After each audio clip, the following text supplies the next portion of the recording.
واذكر في الكتاب موسى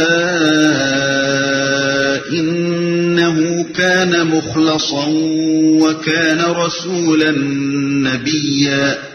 اور ذکر کرو اس کتاب میں موسیٰ کا، وہ ایک چیدہ شخص تھا اور رسول نبی تھا۔ وہ ایک چیدہ شخص تھا۔ اصل میں لفظ مخلص استعمال ہوا ہے جس کے معنی ہے خالص کیا ہوا۔ مطلب یہ ہے کہ حضرت موسیٰ علیہ السلام ایک ایسے شخص تھے جن کو اللہ تعالیٰ نے خالص اپنا کر لیا تھا۔ اور رسول نبی تھا۔ رسول کے معنی ہے فرستادہ، بھیجا ہوا۔ اس معنی کے لحاظ سے عربی زبان میں قاصد، پیغامبر، ایلچی اور سفیر کے لیے یہ لفظ استعمال کیا جاتا ہے، اور قرآن میں یہ لفظ یا تو ان ملائکہ کے لیے استعمال ہوا ہے جو اللہ تعالیٰ کی طرف سے کسی کار خاص پر بھیجے جاتے ہیں، یا پھر ان انسانوں کو اسلام سے موسوم کیا گیا ہے جنہیں اللہ تعالیٰ نے خلق کی طرف اپنا پیغام پہنچانے کے لیے مأمور فرمایا۔ نبی کے معنی میں اہل لغت کے درمیان اختلاف ہے۔ بعض اس کو لفظ نبا سے مشتق قرار دیتے ہیں جس کے معنی خبر کے ہیں، اور اس اصل کے لحاظ سے نبی کے معنی خبر دینے والے کے ہیں۔ بعض کے نزدیک اس کا مادہ نبو ہے، یعنی رفعت اور بلندی، اور اس معنی کے لحاظ سے نبی کا مطلب ہے بلند مرتبہ اور عالی مقام۔ ازہری نے کسائی سے ایک تیسرا قول بھی نقل کیا ہے، اور وہ یہ ہے کہ یہ لفظ دراصل نبی ہے جس کے معنی طریق اور راستے کے ہیں، اور انبیاء کو نبی اس لیے کہا گیا ہے کہ وہ اللہ کی طرف جانے کا راستہ ہیں۔ پس کسی شخص کو رسول نبی کہنے کا مطلب یا تو عالی مقام پیغمبر ہے، یا اللہ تعالیٰ کی طرف سے خبریں دینے والا پیغمبر، یا پھر وہ پیغمبر جو اللہ کا راستہ بتانے والا ہے۔ قرآن مجید میں یہ دونوں الفاظ بالعموم ہم معنی استعمال ہوئے ہیں، چنانچہ ہم دیکھتے ہیں کہ ایک ہی شخصیت کو کہیں صرف رسول کہا گیا ہے اور کہیں صرف نبی، اور کہیں رسول اور نبی ایک ساتھ۔ لیکن بعض مقامات پر رسول اور نبی کے الفاظ اس طرح بھی استعمال ہوئے ہیں جس سے ظاہر ہوتا ہے کہ ان دونوں میں مرتبے یا کام کی نوعیت کے لحاظ سے کوئی اصطلاحی فرق ہے۔ مثلا سورہ حج رکوع 7 میں فرمایا وَمَا أَرْسَلْنَا مِن قَبْلِكَ مِن رَّسُولٍ وَلَا نَبِيٍّ إِلَّا، ہم نے تم سے پہلے نہیں بھیجا کوئی رسول اور نہ نبی مگر۔ یہ الفاظ صاف ظاہر کرتے ہیں کہ رسول اور نبی دو الگ اصطلاحیں ہیں جن کے درمیان کوئی معنوی فرق ضرور ہے۔ اسی بنا پر اہل تفسیر میں یہ بحث چل پڑی ہے کہ اس فرق کی نوعیت کیا ہے، لیکن حقیقت یہ ہے کہ قطعی دلائل کے ساتھ کوئی بھی رسول اور نبی کی الگ الگ حیثیتوں کا تعین نہیں کر سکا ہے۔ زیادہ سے زیادہ جو بات یقین کے ساتھ کہی جا سکتی ہے وہ یہ ہے کہ رسول کا لفظ نبی کے بنسبت خاص ہے، یعنی ہر رسول نبی بھی ہوتا ہے مگر ہر نبی رسول نہیں ہوتا، یا بالفاظ دیگر انبیاء میں سے رسول کا لفظ ان جلیل القدر ہستیوں کے لیے بولا گیا ہے جن کو عام انبیاء کے بنسبت زیادہ اہم منصب سپرد کیا گیا تھا۔ اسی کی تائید اس حدیث سے بھی ہوتی ہے جو امام احمد رحمۃ اللہ علیہ نے حضرت ابو امامہ رضی اللہ عنہ سے اور حاکم رحمۃ اللہ علیہ نے حضرت ابو ذر رضی اللہ عنہ سے نقل کی ہے کہ نبی صلی اللہ علیہ وسلم سے رسولوں کی تعداد پوچھی گئی تو آپ نے 313 یا 315 بتائی، اور انبیاء کی تعداد پوچھی گئی تو آپ نے 1,24,000 بتائی۔ اگرچہ اس حدیث کی سندیں ضعیف ہیں مگر کئی سندوں سے ایک بات کا نقل ہونا اس کے ضعف کو بڑی حد تک دور کر دیتا ہے۔ وَنَادَيْنَاهُ مِن جَانِبِ الطُّورِ الْأَيْمَنِ وَقَرَّبْنَاهُ نَجِيًّا وَوَهَبْنَا لَهُ مِن رَّحْمَتِنَا أَخَاهُ هَارُونَ نَبِيًّا، ہم نے اس کو طور کے داہنی جانب سے پکارا اور راز کی گفتگو سے اس کو تقرب عطا کیا، اور اپنی مہربانی سے اس کے بھائی ہارون کو نبی بنا کر اسے مددگار کے طور پر دیا۔ طور کے داہنی جانب سے پکارا، کوہ طور کے داہنی جانب سے مراد اس کا مشرقی دامن ہے، چونکہ حضرت موسیٰ علیہ السلام مدین سے مصر جاتے ہوئے اس راستے سے گزر رہے تھے جو کوہ طور کے جنوب سے جاتا ہے، اور جنوب کی طرف سے اگر کوئی شخص طور کو دیکھے تو اس کے دائیں جانب مشرق اور بائیں جانب مغرب ہوگا۔ اس لیے حضرت موسیٰ علیہ السلام کی نسبت سے طور کے مشرقی دامن کو داہنی جانب فرمایا گیا، ورنہ ظاہر ہے کہ بجائے خود پہاڑ کا کوئی دایاں یا بایاں رخ نہیں ہوتا۔ واذكر في الكتاب إسماعيل إنه كان صادق الوعد وكان رسولا نبيا وكان يأمر أهله بالصلاة والزكاة وكان عند ربه مرضيا. اور اس کتاب میں اسماعیل کا ذکر کرو، وہ وعدے کا سچا تھا اور رسول نبی تھا، وہ اپنے گھر والوں کو نماز اور زکوٰۃ کا حکم دیتا تھا اور اپنے رب کے نزدیک ایک پسندیدہ انسان تھا. واذكر في الكتاب إدريس إنه كان صديقا نبيا ورفعناه مكانا عليا. اور اس کتاب میں ادریس کا ذکر کرو، وہ ایک راست باز انسان تھا اور ایک نبی تھا اور اسے ہم نے بلند مقام پر اٹھایا تھا.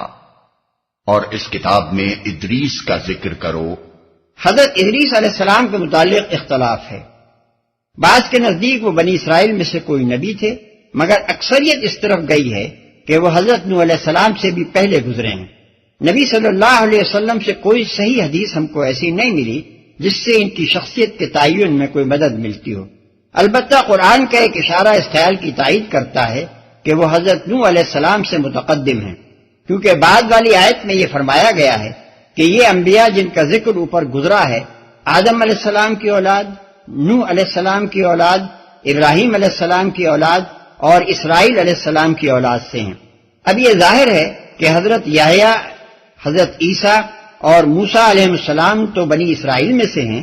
حضرت اسماعیل علیہ السلام، حضرت اسحاق علیہ السلام اور حضرت یعقوب علیہ السلام اولاد ابراہیم علیہ السلام سے ہیں اور حضرت ابراہیم علیہ السلام اولاد نوح سے ہیں. اس کے بعد صرف ادریس ہی رہ جاتے ہیں جن کے متعلق یہ سمجھا جا سکتا ہے کہ وہ اولاد آدم سے ہیں.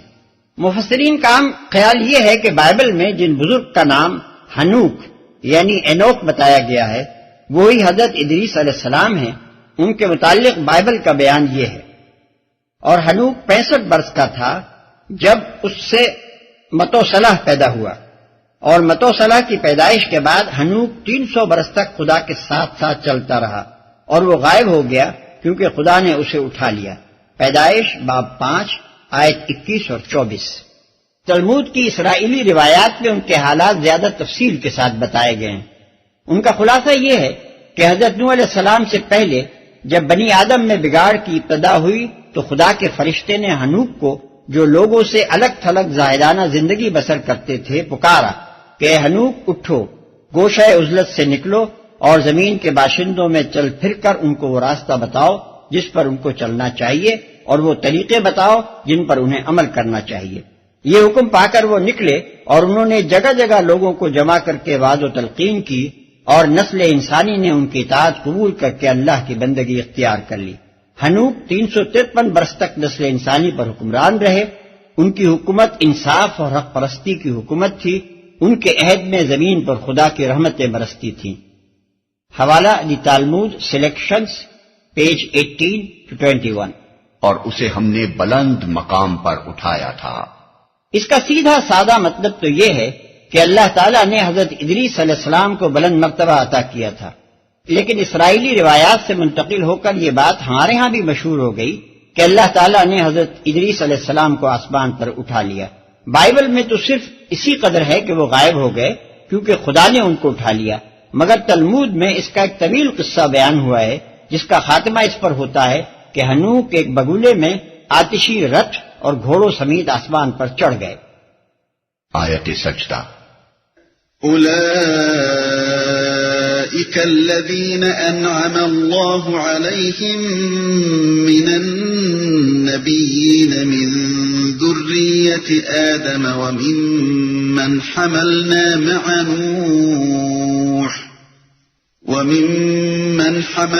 مع نوح ومن ذرية إبراهيم وإسرائيل وممن هدينا واجتبينا إذا تتلى عليهم آيات الرحمن خروا سجدا وبكيا. یہ وہ پیغمبر ہیں جن پر اللہ نے انعام فرمایا آدم کی اولاد میں سے اور ان لوگوں کی نسل سے جنہیں ہم نے نوح کے ساتھ کشتی پر سوار کیا تھا، اور ابراہیم کی نسل سے اور اسرائیل کی نسل سے، اور یہ ان لوگوں میں سے تھے جن کو ہم نے ہدایت بخشی اور برگزیدہ کیا۔ ان کا حال یہ تھا کہ جب رحمان کی آیات ان کو سنائی جاتی تو روتے ہوئے سجدے میں گر جاتے تھے۔ فخلف من بعدهم خلف اضاعوا الصلاة واتبعوا الشهوات فسوف يلقون غيا۔ پھر ان کے بعد وہ ناخلف لوگ ان کے جانشین ہوئے جنہوں نے نماز کو ضائع کیا اور خواہشات نفس کی پیروی کی، بس قریب ہے کہ وہ گمراہی کے انجام سے دوچار ہوں۔ جنہوں نے نماز کو ضائع کیا یعنی نماز پڑھنی چھوڑ دی یا نماز سے غفلت اور بے پرواہی برتنے لگے، یہ ہر امت کے زوال و انحطاط کا پہلا قدم ہے۔ نماز وہ اولین رابطہ ہے جو مومن کا زندہ اور عملی تعلق خدا کے ساتھ شب و روز جوڑے رکھتا ہے اور اسے خدا پرستی کے مرکز و محور سے بچھڑنے نہیں دیتا۔ یہ بندھن ٹوٹتے ہی آدمی خدا سے دور اور دور تر ہوتا چلا جاتا ہے، حتیٰ کہ عملی تعلق سے گزر کر اس کا خیالی تعلق بھی خدا کے ساتھ باقی نہیں رہتا۔ اسی لیے اللہ تعالیٰ نے یہاں یہ بات ایک قاعدہ کلیہ کے طور پر بیان فرمائی ہے کہ پچھلے تمام انبیاء کی امتوں کا بگاڑ نماز ضائع کرنے سے شروع ہوا ہے اور خواہشات نفس کی پیروی کی۔ یہ تعلق باللہ کی کمی اور اس کے فقدان کا لازمی نتیجہ ہے۔ نماز کی اجازت سے جب دل خدا کی یاد سے غافل رہنے لگے تو جوں جوں یہ غفلت بڑھتی گئی، خواہشات نفس کی بندگی میں بھی اضافہ ہوتا چلا گیا، یہاں تک کہ ان کے اخلاق اور معاملات کا ہر گوشہ احکام الہی کے بجائے اپنے من مانے طریقوں کا پابند ہو کر رہا۔ إلا من تاب وآمن وعمل صالحا فأولئك يدخلون الجنة ولا يظلمون شيئا۔ البتہ جو توبہ کر لیں اور ایمان لے آئیں اور نیک عملی اختیار کر لیں وہ جنت میں داخل ہوں گے اور ان کی ذرہ برابر حق تلفی نہ ہوگی۔ جنات عدن التي وعد الرحمن عباده بالغيب إنه كان وعده مأتيا۔ ان کے لیے ہمیشہ رہنے والی جنتیں ہیں جن کا رحمان نے اپنے بندوں سے در پردہ وعدہ کر رکھا ہے، اور یقیناً یہ وعدہ پورا ہو کر رہنا ہے۔ در پردہ وعدہ کر رکھا ہے یعنی جس کا وعدہ رحمان نے اس حالت میں کیا ہے کہ وہ جنتیں ان کی نگاہ سے پوشیدہ ہیں۔ لا يسمعون فيها لغوا إلا سلاما ولهم رزقهم فيها بكرة وعشيا۔ وہاں وہ کوئی بیہودہ بات نہ سنیں گے، جو کچھ بھی سنیں گے ٹھیک ہی سنیں گے، اور ان کا رزق انہیں پہم صبح و شام ملتا رہے گا، ٹھیک ہی سنیں گے۔ اصل میں لفظ سلام استعمال ہوا ہے جس کے معنی ہیں عیب اور نقص سے محفوظ۔ جنت میں جو نعمتیں انسان کو میسر ہوں گی ان میں سے ایک بڑی نعمت یہ ہوگی کہ وہاں کوئی بیہودہ اور فضول اور گندی بات سننے میں نہ آئے گی۔ وہاں کا پورا معاشرہ ایک ستھرا اور سنجیدہ اور پاکیزہ معاشرہ ہوگا جس کا ہر فرد سلیم متبع ہوگا۔ وہاں کے رہنے والوں کو غیبتوں اور گالیوں اور فحش گانوں اور دوسری بری آوازوں کی سماعت سے پوری نجات مل جائے گی۔ وہاں آدمی جو کچھ بھی سنے گا بھلی اور معقول اور بجا باتیں ہی سنے گا۔ اس نعمت کی قدر وہی شخص سمجھ سکتا ہے جو اس دنیا میں فی الواقع ایک پاکیزہ اور ستھرا ذوق رکھتا ہو، کیونکہ وہی یہ محسوس کر سکتا ہے کہ انسان کے لیے ایک ایسی گندی سوسائٹی میں رہنا کتنی بڑی مصیبت ہے جہاں کسی وقت بھی اس کے کان جھوٹ، غیبت، فتنہ و فساد، شرارت، گندگی اور شہوانیت کی بات اس سے محفوظ نہ ہو۔ تلك الجنة التي نورث من عبادنا من كان تقيا۔ یہ ہے وہ جنت جس کا وارث ہم اپنے بندوں میں سے اس کو بنائیں گے جو پرہیزگار رہا ہے۔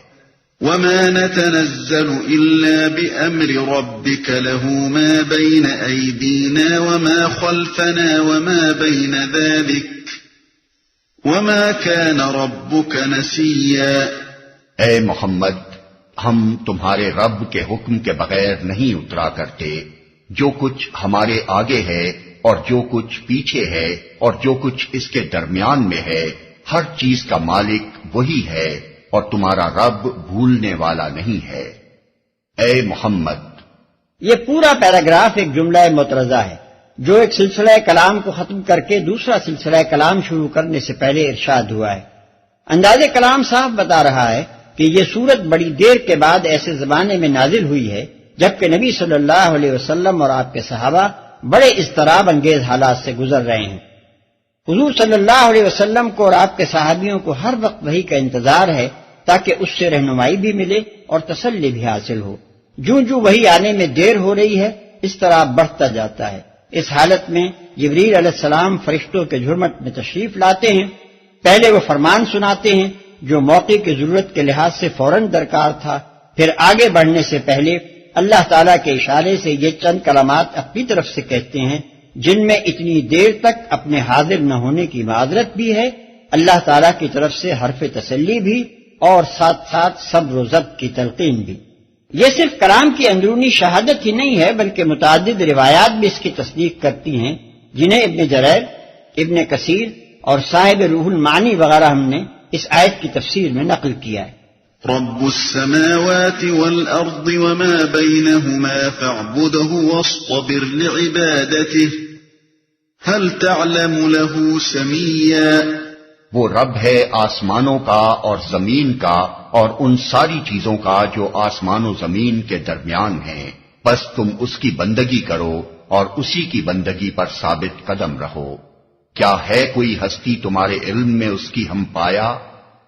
اسی کی بندگی پر ثابت قدم رہو، یعنی اس کی بندگی کے راستے پر مضبوطی کے ساتھ چلو اور اس راہ میں جو مشکلات اور مصائب بھی پیش آئیں ان کا صبر کے ساتھ مقابلہ کرو۔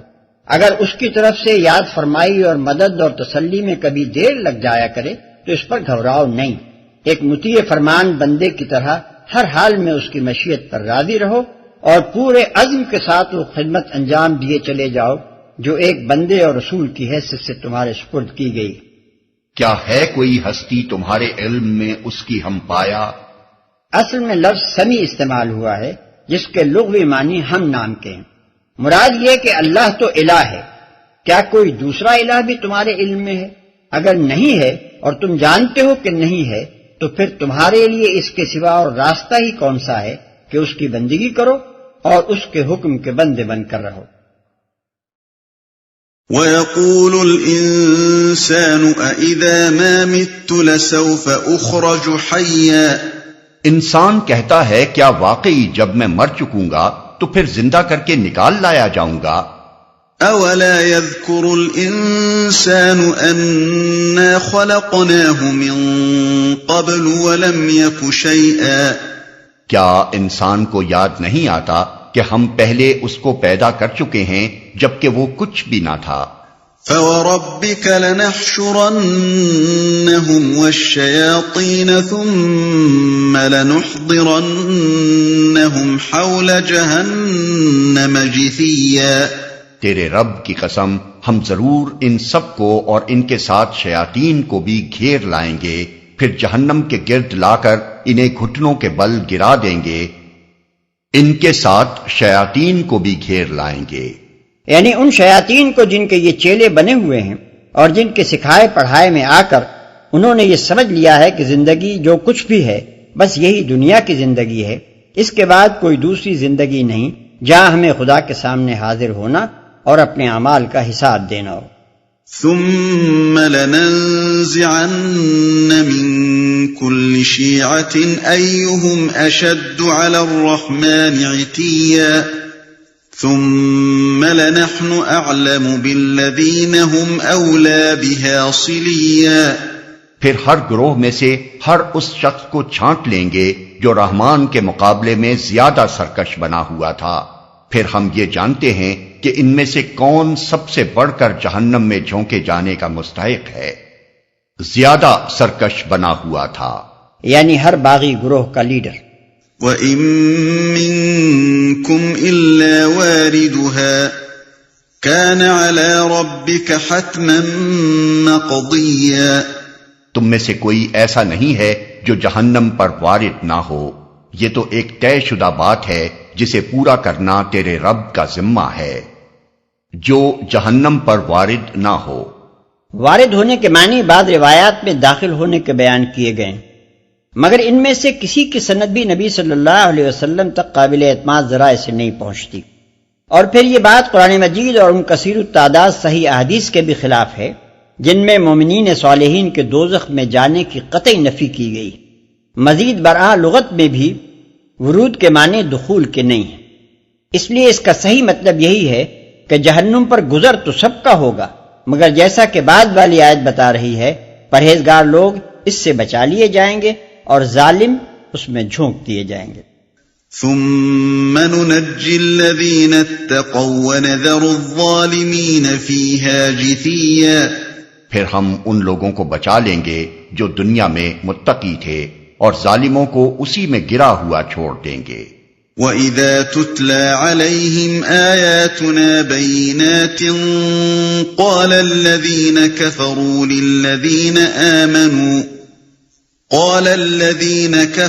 لِلَّذِينَ آمَنُوا أَيُّ الْفَرِيقَيْنِ خَيْرٌ مَّقَامًا وَأَحْسَنُ نَدِيًّا وَكَمْ أَهْلَكْنَا قَبْلَهُم مِّن قَرْنٍ هُمْ أَحْسَنُ أَثَاثًا وَرِئْيًا۔ ان لوگوں کو جب ہماری کھلی کھلی آیات سنائی جاتی ہیں تو انکار کرنے والے ایمان لانے والوں سے کہتے ہیں بتاؤ ہم دونوں گروہوں میں سے کون بہتر حالت میں ہے اور کس کی مجلسیں زیادہ شاندار ہیں، حالانکہ ان سے پہلے ہم کتنی ہی ایسی قوموں کو ہلاک کر چکے ہیں جو ان سے زیادہ سر و سامان رکھتی تھیں اور ظاہری شان و شوکت میں ان سے بڑی ہوئی تھیں، کس کی مجلسیں زیادہ شاندار ہیں۔ یعنی ان کا استدلال یہ تھا کہ دیکھ لو دنیا میں کون اللہ کے فضل اور اس کی نعمتوں سے نوازا جا رہا ہے، کس کے گھر زیادہ شاندار ہیں، کس کا معیار زندگی زیادہ بلند ہے، کس کی محفلیں زیادہ ٹھاٹ سے جمتی ہیں۔ اگر یہ سب کچھ ہمیں میسر ہے اور تم اس سے محروم ہو تو خود سوچ لو کہ آخر یہ کیسے ممکن تھا کہ ہم باطل پر ہوتے اور یوں مزے اڑاتے اور تم حق پر ہوتے اور اس طرح خستہ و درماندہ رہتے۔ قل من كان في الضلالة فليمدد له الرحمن مدا حتى إذا رأوا ما يوعدون إما العذاب وإما الساعة فسيعلمون من هو شر مكانا وأضعف جندا۔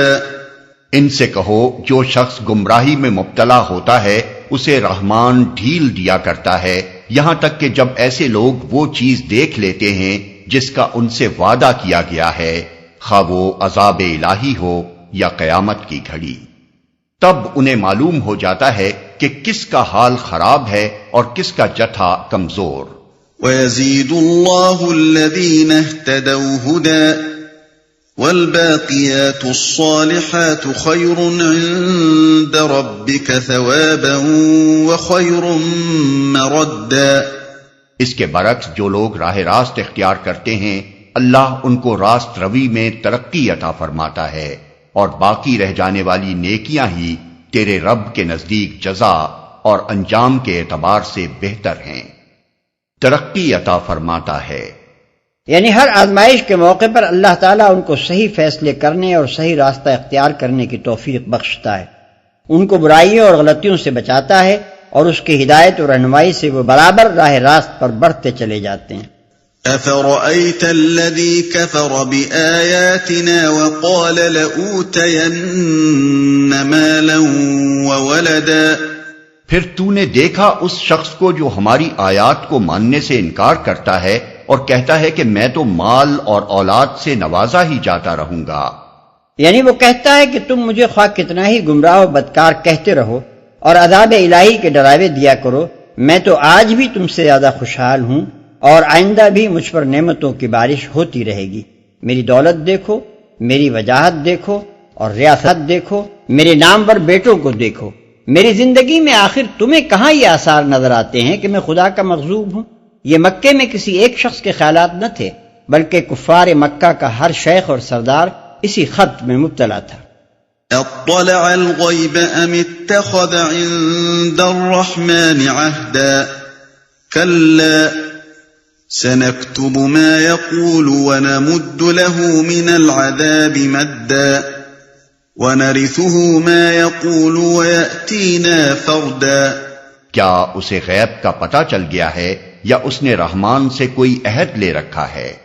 ہرگز نہیں، جو کچھ یہ بکتا ہے اسے ہم لکھ لیں گے اور اس کے لیے سزا میں اور زیادہ اضافہ کریں گے. جس سر و سامان اور لاؤ لشکر کا یہ ذکر کر رہا ہے وہ سب ہمارے پاس رہ جائے گا اور یہ اکیلا ہمارے سامنے حاضر ہوگا. اسے ہم لکھ لیں گے. یعنی اس کے جرائم کے ریکارڈ میں اس کا یہ کلمہ غرور بھی شامل کر لیا جائے گا اور اس کا مزہ بھی اسے چکھنا پڑے گا.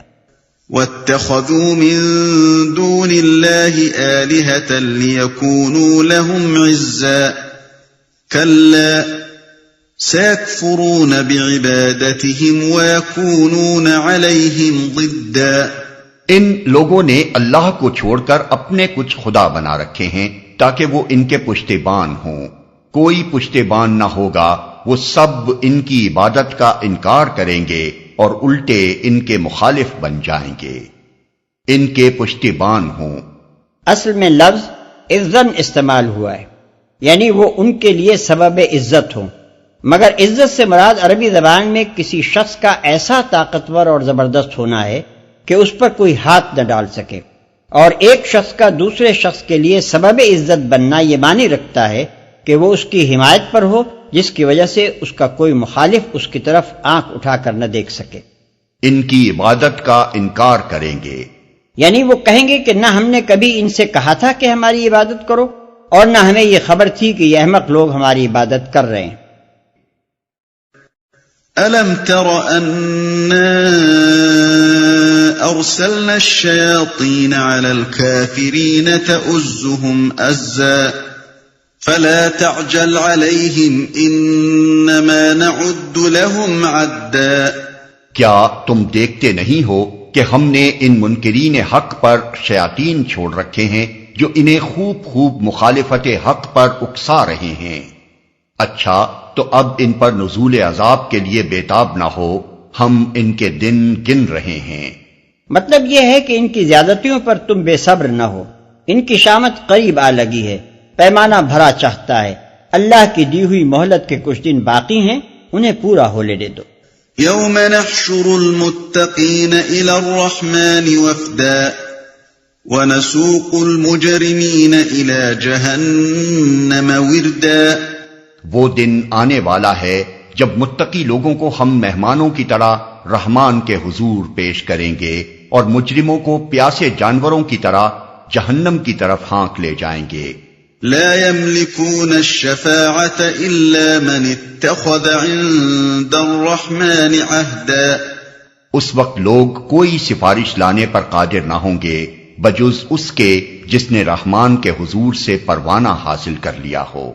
یعنی سفارش اسی کے حق میں ہوگی جس نے پروانہ حاصل کیا ہو، اور وہی سفارش کر سکے گا جسے پروانہ ملا ہو. آیت کے الفاظ ایسے ہیں جو دونوں پہلوؤں پر یکساں روشنی ڈالتے ہیں. یہ بات کہ سفارش صرف اسی کے حق میں ہو سکے گی جس نے رحمان سے پروانہ حاصل کر لیا ہو، اس کا مطلب یہ ہے کہ جس نے دنیا میں ایمان لا کر اور خدا سے کچھ تعلق جوڑ کر اپنے آپ کو خدا کے عفو و درگزر کا مستحق بنا لیا ہو. اور یہ بات کہ سفارش وہی کر سکے گا جس کو پروانہ ملا ہو، اس کا مطلب یہ ہے کہ لوگوں نے جن جن کو اپنا شفیع اور سفارشی سمجھ لیا ہے وہ سفارشیں کرنے کے مجاز نہ ہوں گے، بلکہ خدا خود جس کو اجازت دے گا وہی شفاعت کے لیے زبان کھول سکے گا. وَقَالُوا اتَّخَذَ الرَّحْمَنُ وَلَدًا. وہ کہتے ہیں کہ رحمان نے کسی کو بیٹا بنایا ہے. لَقَدْ جِئْتُمْ شَيْئًا إِدًّا. تكاد السماوات يتفطرن منه وتنشق الأرض وتخر الجبال هدا أن دعوا للرحمن ولدا. سخت بےہودہ بات ہے جو تم لوگ گھڑ لائے ہو.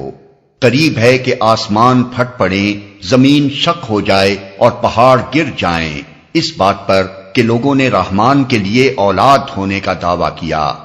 وما ينبغي للرحمن أن يتخذ ولدا إن كل من في السماوات والأرض إلا آتي الرحمن عبدا. رحمان کی یہ شان نہیں ہے کہ وہ کسی کو بیٹا بنائے. زمین اور آسمانوں کے اندر جو بھی ہیں سب اس کے حضور بندوں کی حیثیت سے پیش ہونے والے ہیں. لقد احصاهم وعدهم عدا وكلهم آتيه يوم القيامة فردا. سب پر وہ محیط ہے اور اس نے ان کو شمار کر رکھا ہے.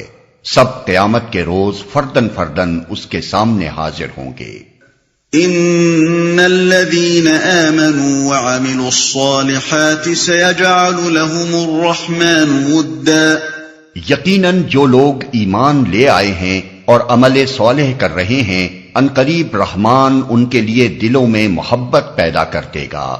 یعنی آج مکے کی گلیوں میں وہ ذلیل و رسوا کیے جا رہے ہیں، مگر یہ حالت دیر پا نہیں ہے. قریب ہے وہ وقت جبکہ اپنے اعمال صالحہ اور اخلاق حسنہ کی وجہ سے وہ محبوب خلائق ہو کر رہیں گے.